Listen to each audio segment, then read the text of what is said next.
مبروك على الحلقه. الله يبارك فيكي يا جميله حبيبتي، تسلمي لي يا منى، جميله ميرسي بجد، ليكي. يعني انا فخوره بيكي جدا، ربنا فرحانه يخليكي. بيكي. حلم تسلمي حياتك اللي انت كنت عايزه تعمليه من جدا، بدري. من زمن الزمن، انت عارفه ده حاجه يعني كانت من زمان قوي. احكي لي بقى بداتي ازاي؟ بصي، انت عارفه ان ده كان حلم من قبل الجواز بكتير، وكنت عايزه ادخل في المجال وابقى مذيعه. بعدين الجواز بقى وكل حاجه فبدات تتلهي وبدات تتاجل. بالصدفه جدا بقلب على الفيسبوك لقيت اعلان من راديو في السكه، ان هم منزلين اعلان ان هم بيعملوا كورس اذاعه. برافو. اتبسطت جدا وكانوا سرعة جدا، بمجرد ان انا بعت لهم استفسر لقيتهم دايركت بيكلموني. وخدت الكورس وجيت هنا. هو اتبسطت جدا من اول ثانية بصراحة دخلت فيها الكورس، يعني كنت مبسوطة جدا. دكتور شادي محمد هو يعني عميد الإذاعة بجد، هو اللي بيتكلم وبيدي محاضرات الكورس. كان في الاستوديو، فجأة كل الرهبات بقى من المايك، فجأة كل الخوف من كل حاجة اختفت. خدنا الكورس واتبسطت جدا، ولقيته بالعكس بيشجعني وبيقول لي ان انا كويسه وعايزه ابدا برنامج، ده الوقت المناسب ليا. حلو ده. بدات البرنامج بس. طيب انا عارفه ان انت حابه الموضوع ده من بدري، اجلتيه طبعا عشان الجواز. عايزه اعرف الفرق بقى بين لو كنت عملتيه زمان ودلوقتي، انهي احسن من وجهة نظرك او اللي انت حاساه؟ وعايزه اعرف رأي جوزك. اكيد. كان داعم ليكي ولا خلاكي ان انت جدا. تتلككي وبتاع وقال لك لا عشان البيبي وكده؟ بصي، احنا خلينا متفقين الاول ان دايما ربنا بيختار الوقت المناسب لينا، طبعا ايوه. واللي ربنا بيختاره هو اكيد الصح وهو الانسب.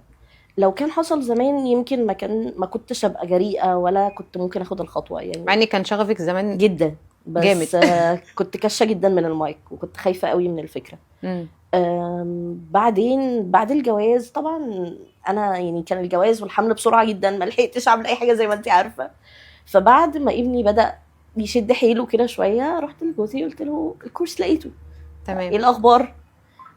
كان داعم، بصي كان داعم فظيع ليا، وقال لي روحي، وطالما دي حاجه هتبسطك ودي حاجه حلوه وانت اهم حباها. حاجه انا كنت حابه اعرف رايه، عشان انت طبعا عارفه ان في رجاله يعني بتبقى محبطه شويه لما تحس ان الست اللي معاها كمان حابه تعمل حاجه هي نفسها فيها او حباها، بيتلكك عشان البيت وعشان الولاد، بيبقى هو بالنسبه له من جواه كده. بس دي انا بالنسبه لي انا بتبقى ايه، عقده فيه شويه. في رجاله فيها عقده جواها اكيد، يعني ان هو هي هيبقى حاسس الست ان هو بنقص. بيبقى جاي في دماغه حاجات كتير، يعني من ناحيه الماديات، من ناحيه تفكيرها، من ناحيه اسلوبه معاها. في كل راجل بيختلف عن التاني. دي حاجه كويسه، فرحانه ان هو بصي، شجعك على هو زي ما الموضوع انتي قلتي كل راجل بيختلف عن التاني، جدا. ده وانا بيفرق جدا. الحمد لله الحمد لله دي جوزي نوعيه عقليه اللي هو شبعان. دي الحمد لله بالنسبه لي يعني كانت مهمه جدا. شبعان في كل حاجه، مش فلوس، شبعان فكريا. مقدر الست اللي معاه، عارف ازاي يتعامل معاها، وهو عنده ثقه في نفسه. الحمد الراجل اللي لله بيبقى داعم للست بيبقى عنده ثقه في نفسه. دي حقيقه. عايزه اقول لك ان احنا مثلا من الخطوبه كان يعني اي حاجه مجنونه عايزه كذا كويس، احلى الاقيه حاجه. بيدعمني يعني انا بحب فيها. جدا العلاقه اللي هي الصحوبيه بين الزوجين، احنا كنا اهم اصحاب، حاجه.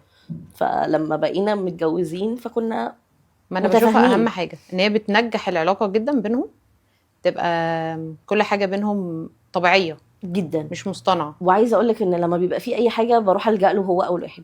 بابايا ومامتي بيدعموني جدا، ربنا يخليهم لي يا رب ويبارك يا لي رب. فيهم. هو كمان بيدعمني، اهم يعني اي حاجه وقت ما شاء الله. ببقى الحمد لله ما شاء الله. يعني باخد رايه في كل تفصيله. عايزه اقول لك ان لو مثلا في حاجه شاكه فيها او حاسه ان انا مش هبقى مرتاحه او يمكن ابقى مرتاحه، اروح له، شايف ايه معايا؟ ممكن هو يبقى عنده وجهه نظر اصلا انا مش اكيد شايفاها بيبقى وجهه نظرهم مختلفه جدا، وساعات كتيره بتبقى صح. يعني هقول لك ان 99% بتبقى صح، وساعات تانية ببقى لا مش حاسه. بس هو بجد بيدعمني، بيديني حريه الاختيار. ايوه يعني اهم هو حاجه. بيقول لي وجهه نظره تماما. يبقى ده توقيت ربنا صح في ان هو كان بالظبط. يبقى داعم ليك صح في الموضوع. بجد، دي حقيقه الحمد يعني ممكن لله. الاول انت كنت تبقي ترجعي شويه، زي ما قلتي لي كنت متلجلجه وخايفه من المايك وعندك رهبه، دلوقتي تشجيعه ليكي وكلامه ليكي هو اللي خلاكي ممكن بنى الثقه تاني جواكي جدا. يعني بصي، هو دلوقتي حتى لما مثلا بيبقى في اي حاجه ببقى مقعده جنبي، طب وانا بكتب السكريبت، طب ايه رايك في كذا، طب لو قلت كذا، طب حاسس وده كذا متهيألي احسن. داعم اكبر داعم ليكي في ان انت تكملي. بيشجعني جدا بجد هو ربنا يخليهولي يعني برافو عليك. يعني هو بجد برافو عليه بجد ان هو يعني. وبعدين المشاكل بتاعت الرجاله اللي هي زي ما انت قلتي كده، اللي بيغير واللي الحمد في لله في ما شاء الله، انت الحمد لله عارفه احنا المجتمع متفاهمين. مليان عقليات جميله. انا فاهماكي جدا. ايوه بس لا الحمد لله احنا الاتنين متفاهمين، وكل واحد فينا بيدعم التاني في المجال اللي هو اختاره. صح، ف برافو عليكم. يعني اهم حاجه، ده كان اول حلم انت عايزاه تحققيه يعني فعليا دي حقيقة عملتيها. يعني. حلم الامومه بقى. بصي بقى ده كانت شوت كده او شوك. انا بعد الجواز مباشره حملت، انت عارفه دوت، ما لحقتش يعني ايوه، ما لحقتش اعمل اي حاجه. خدت الصدمه كلها ورا بعض. ما لحقتش اعمل اي حاجه. تاني شهر بقيت حامل. هو ايه في ايه يا جماعه؟ ايوه، كنت مستغربه كنت خايفه. مرتبه لده ولا حسيتي ان هو جه فجاه عشان كده كنت دي من عند مستغربه ربنا. الموضوع؟ كنت مستغربه جدا، كنت خايفه منه جدا، كنت شايفه ان دي ستيب انا صغيره قوي يا جماعه عليها. ايه ده؟ أنا لسه خارجه من بيت بابا امبارح. النهارده في بقى بقى الموضوع بابا ايوه ليه؟ فلا ما كنتش جاهزه لها. بس زي ما قلت لك هو ربنا ما بيعملش اكيد حاجه وحشه. طبعا. فيمكن حصلت كده عشان هو بسرعه الحق ان انا ارجع اي حاجه كنت بحلم بيها كنت عايزه اعملها. هو يعني ربنا يبارك في عمره، يعني هو طبعا وجوده عمل زي ربكه في حياتي في الاول. جالي اكتئاب الامومه زي ما بيقولوا بعد الحمل دوت. ايوه قعدت العادي. حبه يعني مش فاهمه اي حاجه، مش عارفه المفروض اتصرف ازاي. بس هي فعلا اسمها اكتئاب الامومه، يعني في ناس كتير اعرفهم بعد الولاده بيتفاجئوا ان هم مكتئبين، بيتفاجئوا هو زي ما انتي قلتي ايه ده، هو في ايه، انا مين اللي جابني هنا. بتاخد وقت كتير معاهم، بس اللي بيتعامل معاها صح مثلا، وكمان الداعم الزوجي طبعا زي ما هو موجود عندك ما شاء الله، بيفرق جدا. ان هو يبقى متفهم ان ده اكتئاب ما بعد الولاده، مش دي مثلا حاجه في بيبقى فاكر ان هي ايه، دلع منها، مش قد المسؤوليه، هي فيها هي مش مظبوطه، بيبقى فاهم ده وفي لا. بصي هقول لك الحمد لله كان هو جوزي اول واحد طبعا داعم للموضوع. اختي ومامتي ربنا يبارك في عمرهم يا رب ربنا شالوا يديم. معايا جامد. كان الموضوع انا ابني ما كانش بينام بالايام متواصل. ايوه ضد النوم تماما. اول شهرين دول بيبقوا صعبين. لا احنا قعدنا اول 3 سنين. يعني قعد اول 2.5 سنين اول 3 ماشي. كده انت بتطمنيهم. رافض النوم. مش عارفه كنت بحس ساعات يعني حتى لو عينه غمضت اكن في حاجه هتفوت وهو عايز يفضل لاحقها. فكان بيجي ايام عليا يعني كانت حالتي بتبقى صعبه جدا. ايوه هو ده اللي بيعمل اكتئاب فعلا. بالظبط. بس كنت بالليل بلاقيه موجود معايا بيحاول على قد ما يقدر. كان بيجي من شغله بالليل انا ببقى متاكده ان هو تعبان ومرهق، بس كان بيحاول يعني على قد ما يقدر بجد ان هو يسهل الموضوع عليا حلوه دي كمان جدا. يعني في بيجوا يقول لك لا وانا تعبان من الشغل وده دورك انت ان انت خروجي اللي نامي بره تشيلي. اتصرفي لوحدك. فعلا في يعني هي برضو الايه، كلمه بابا مش بالسهل، لا بس اللي حقيقي يفهمها بقى. لا. ويعني هو بالعكس هو كان داعم على فكره يعني من اول ثانيه، من اول ما حملت، اول ما عرفت ان انا حامل. اهم حاجه طبعا ان هو كان داعم ليكي في المواقف دي.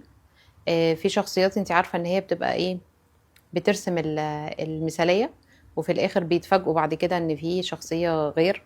اهم حاجه ان هو عنده مسؤوليه، دي اهم حاجه في الراجل عموما، ان هو الحمد لله. يعني يبقى حاسس يعني ايه مسؤوليه، فدي بقى بتترتب عليها كل حاجه بعد كده.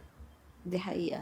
هو طالما هو اساس وشايل معاكي خطوه بخطوه بتحسي ان كل تحسي ان حاجه الدنيا هينه بقى هتمشي بالنسبه لك. صح، مهما كانت الصدمات والمفاجآت اللي بتقابليها، بس تلاقي ان الدنيا بتمشي معاكي. ما هي دي معنى شريك الحياه.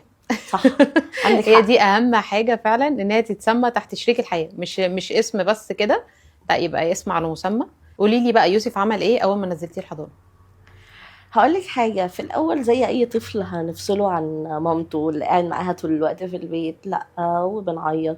بس أنا كمان مش وديته وسبته على طول، أنا فضلت حوالي 3-4 أيام لحد أسبوع تقريبا كنت بروح معاه، واروح افضل قاعده لهم هناك كده اشوف اطمن. كنت قلقانه اصلا من الحضانات والحاجات اللي بنسمعها دلوقتي. ايوه في حاجات كتيره مرعبه والدادات معرفش مالهم يعني حاجات كتيره قوي كنا بنخاف منها. كنت بروح افضل قاعده معاه بتابع واشوف كده. بعدين لما بدات احس انه ممكن يتساب، جت بقى صاحبه الحضانه ولقيت راحت قالت لي بصي احنا مش عارفين نحط رولز طول ما انت موجوده يا مامي. ايوه يعني خلاص معلش هيبقى شاغل دماغه بيكي. بالظبط، فاحنا محتاجين حضرتك كده ما تجيش بقى معايا تاني. كويس. وديته وهو خلاص اخد عن الموضوع جدا، وكان بيقعد لهم في الجاردن تقريبا طول اليوم. متهيألي سن يوسف 3 سنين حلو ان هو يدخل حضانه. عايز اقول لك يعني في بيدخلوهم متاخر شويه، دي بالنسبه لي ما يجي يدخلوا يعني كي جي 1 بيبقى بالنسبه لي سن اكبر، بتبقى مشكله ليه هو في ان هو يعرف ازاي يتعامل، ان هو ينفصل عن الاهل، طريقه الاهل برضو في التعامل، ان هم يسيبوه بقى في مجتمع جديد بالنسبه لهم تاخد وقت اكبر من ان هو سنه صغير. دي حقيقه. وهقول لك انا حسيتها مع يوسف في ايه. انا كنت قبل ما ادخله الحضانه كنت ساعات كده بوديه النادي، لقيته كان بيعمل صداقات ومعارف اسرع من لما دخل الحضانه على ال3 سنين. صح. يعني خد له شويه وقت ابطا. هم المفروض من سن 2 بيبداوا بقى يشوفوا اللي حواليهم، يتعرفوا على الناس. دي بتقلل ان هو متمسك بمامته قوي او متمسك بباباه قوي في البيت، فبيعرف بعد كده يتعامل جدا. وبعدين هو الولد ما كانش بيشوف غيرنا بالمعنى الحرفي. ما هي دي بقى اللي بتبقى يعني مشكله. احنا كنا بعد جه الشتاء حبسنا نفسنا في اوضه النوم، قفلنا علينا تماما الترباس ايوه عشان الجيوب الانفيه والحساسيه. فقعدنا، كنت خايفه جدا لحسن يعيا لحسن اي حاجه. جينا بعد كده يلا هوبا هننزل الحضانه، فكان يا عيني واخد اللي هو ايه ده، انت بتعملوا ايه؟ انت طردتيني بتهرجوا ولا ايه؟ احنا هنخرج كده عادي. بعيني. ايوه بالظبط. فخد له، بس انا مش حاسه ان هو خد وقت كتير لحد دلوقتي على فكره. يعني عشان بداتي معاه بدري شويه، اه. ما كنتش قافله عليه. في بيبقى حد 4 سنين و5 سنين مقفول عليهم، ما بيعرفوش اي حاجه غير ان هو ماسك موبايل، ما بيعرفش يتعامل مع الناس، ما بيعرفش يتكلم. دي طبعا بتبقى مشكله في الطفل لما بيجي يقدم المدرسه. بتبقى في حاجات كتير ناقصاه. خليني اقول لك ان انا بدات مع ابني بطريقه مختلفه. انا مش هقول لك ان انا اعظم ام في الدنيا اللي ما كانتش بتدي الموبايلات وقافله الشاشات وماشيه على الرولز بالظبط، لا، لاني كنت ساعات ببقى مش قادره وهو بتفصلي. ايوه بيفرهد كتير، فكنت ساعات ببقى مش قادره اتحمل. بس قادره تحددي الوقت اللي تعملي فيه ده. كنت بحاول عليه على قد ما اقدر. كمان كنت ببعد عن القنوات اللي فيها الحاجات المشعه قوي والحاجات اللي بتبوظ الدماغ قوي ديت. كنت طول الوقت بتابع معاه من بدري، بغني له بالانجلش واي بي سي، وطول الوقت بحفظه الحاجات بتاعت فده الاطفال خلاه اللي كنا يتكلم بنعملها. بدري شويه، بتفرق جدا. ايوه خلاه داخل الحضانه عنده حاجات. ايوه يعني وعنده داخل بيقول اليجيتور واليفيتور وعارف الفرق ما بين كل واحده والتانيه. انا نفسي فعلا كل ام تعمل كده، ما تبقاش معتمده على الموبايل. مش بقول خالص يا جماعه، انا مقدره جدا الامهات بنتعب والموبايل بينقذنا كتير جدا، بس بتلاقي تعب ده، بس مش 24 ساعه. لا ما ينفعش، ما هو بيتاثر بالسلبي عليه جدا. بس لا طبعا بيجي وقت ما ببقاش قادره لا اجري وراه ولا العب وياه ولا اي لازم. حاجه، وبديله كنت في الاول عشان ما بقاش كدابه هقول لك كنت في الاول بديله الموبايل. بعدين ليه بديله الموبايل؟ ده اللي انا كنت طب ما بقول ان انت التلفزيون لازم موجود. تاخدي بريك لنفسك. ده عشان ما تيجي ايه اللي هو انت خلاص حاسه ان انت جبتي اخرك، لازم تفصلي عشان تقدري تكملي، عشان اقدر اواصل معاه. من ساعات كنت ببقى اللي هو مش قادره، خلصت كل الطاقه وكل الالعاب وكل البلايدو وكل التويز الحلوه بتاعتنا، بس مش قادره، مفيش، اليوم طويل قوي على انه يبقى كله معايا. ففي الاول كنت بلجأ للموبايل، بعدين بدات ابدل الموبايل بشاشه التلفزيون. حاسه بقيت ابعد عينه عنها، بقيت اركز قوي في النقطه دي، ان ما يبقاش قاعد عامل كده، لا يبقى لبعيد شويه. احسن حاجه ان انت بداتي كلام بدري معاه. احنا اتكلمنا، التواصل ده اهم من الموبايلات ومن التلفزيون ومن كل حاجه. وانا بشوف ان هو كان لازم ان هو يبقى عارف الحاجات دي وهو داخل. صح.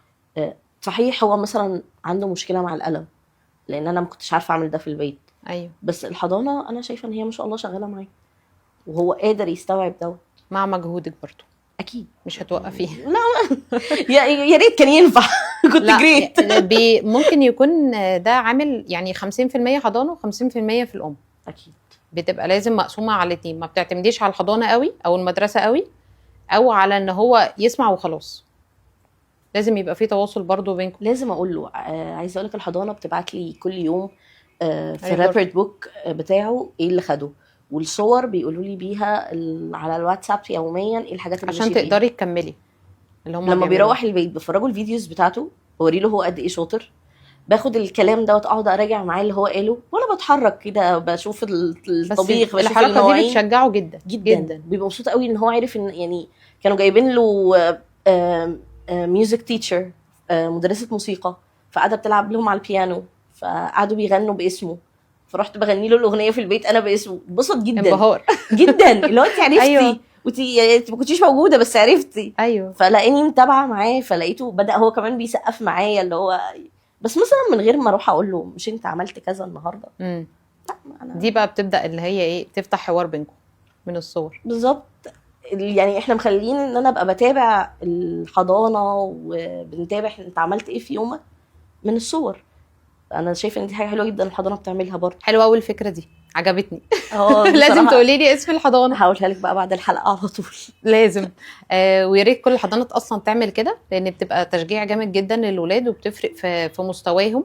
حبهم للدراسه بتبدا جداً. بدري شويه، عشان حتى يبقى داخل المدرسه عنده ما عندوش رهبه للموضوع. ايوه بيبقى حابب بقى، وعنده خلفيه بان ان في منهج وفي التزام، بس في نفس الوقت في لازم يبقى في النص في رفاهيه كده. طبيعي. لازم تقولي لي عليها. هم اطفال برضو. بس هما فعلا بتفرق معاهم جدا في التعليم وفي دماغهم. جدا. شكرا جدا ليكي يا جهاد ان انتي جيتي ونورتيني. حبيبتي.